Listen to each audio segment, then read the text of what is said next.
Jadi guys, ini dia Honor Magic V6 yang aku baru je dapat semalam. Dan ya, jom kita unboxing dan tunjuk kat korang macam mana dia punya design. So macam ni lah dia punya bentuk kotak tak ada beza sangat daripada yang sebelum ni. Dan bila aku buka, mana handphone dia? Ini handphone dia. Aku dah keluarkan dulu semalam. So yang aku ambil ni nama dia Fergana Red. Aku pilih finishing leather sebab bagi aku finishing leather ni nampak lebih macam handsome, educated, kaya. Jadi sebelum ni V5 aku ambil yang color gold. So korang boleh nampak beza dia ya.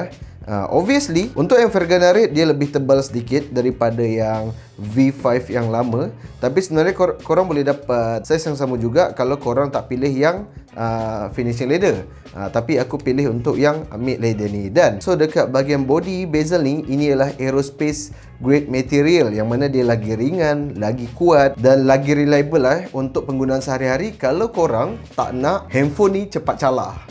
Gitu. And then dekat dalam kotak apa lagi yang kita akan dapat? Buka kotak dia, ada SIM ejector. Ni buka dari atas. Dapat casing. Untuk Fergana Red aku tertanya juga casing dia akan dapat warna apa. Casing dia akan dapat warna merah juga yang ada finishing sama macam Fergana Red ni. Jadi korang dapat protection tanpa korbankan looks dia. See macam ni. Boleh terus pakai macam ni tanpa perlu ada gam ke apa. Okey, cantik. Tak silap aku dia punya ni boleh cabut boleh tarik. Boleh tarik jadi holder. Cuma tak boleh nak pusingkan. Okey, and then settle dapat casing. Yang ni pula kita tengok dapat apa? Dapat adapter 80 watt dan juga dapat satu kabel type A to type C.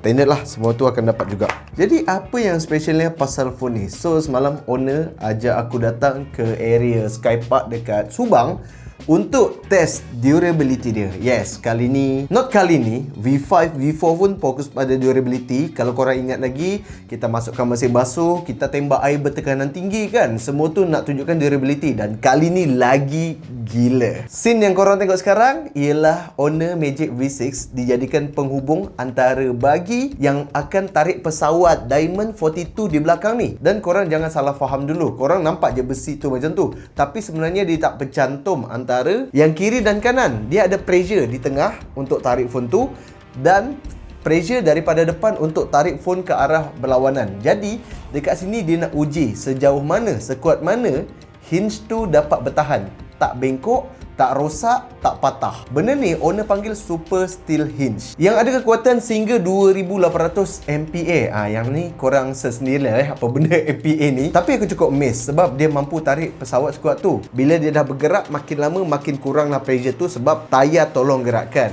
Jadi time dia nak gerak tu lah yang paling crucial untuk make sure hinge daripada handphone ni tak patah. Next, dia tarik Ferrari pula. Masa tadi tarik pesawat 150 meter, tarik Ferrari pula sejauh 30 meter. Dan sama juga, ini simulasi untuk test ketahanan daripada engsel bahagian tengah Honor Magic V6 ni, dia boleh bertahan ataupun tak. Dan surprisingly, daripada dua test ni tadi, tak ada apa yang jadi pada phone tu. Dia punya screen tetap jalan dengan baik, dia punya engsel pun tak patah, tak ada kerusakan kosmetik dekat bahagian handphone. Dan benda tu, wow.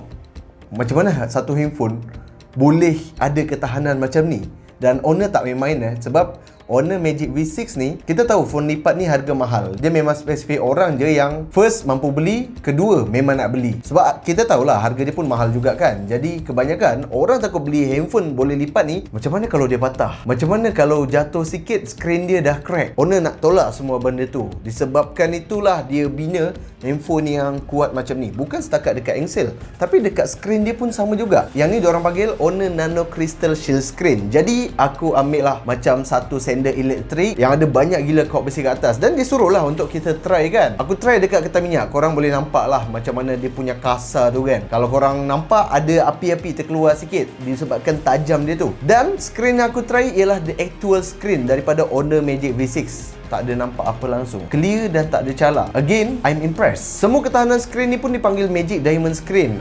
Itu istilah diorang lah Apa yang senang nak faham ialah skrin dia memang betul-betul kuat. Even dia letak satu section dekat situ untuk orang bergayut, macam nak buat pull up kan. Ramai try, aku try, beberapa creators lain try buat macam gini kan. Tak hancur, tak pecah, tak ada bunyi tak crack, tak ada. Aku macam mana handphone ni boleh macam ni Cuma benda-benda ni ialah test pada keadaan yang terkawal lah, keadaan yang dikawal oleh diorang. In daily life, aku tak rasa akan ada orang buat macam ini. Apa-apa pun test ni semua untuk bagi korang rasa worry free, korang rasa selamat. Aku tengah pegang satu phone lipat yang memang paling kuat di dunia. So untuk spek phone ni dan sebagainya, itu aku akan cover dekat next video, sebab aku nak test juga. Yang mana aku nak test kamera dia, video dia. Aku harapkan ada satu perubahan signifikan, terutama dari segi video, yang mana mungkin sekarang dia boleh less sharpen, less saturated kan. Itu masalah sebelum ni lah. Aku harap owner dah fixkan benda tu dan aku akan test. So jumpa di next video. Thank you for watching. Wow, hebat sekali.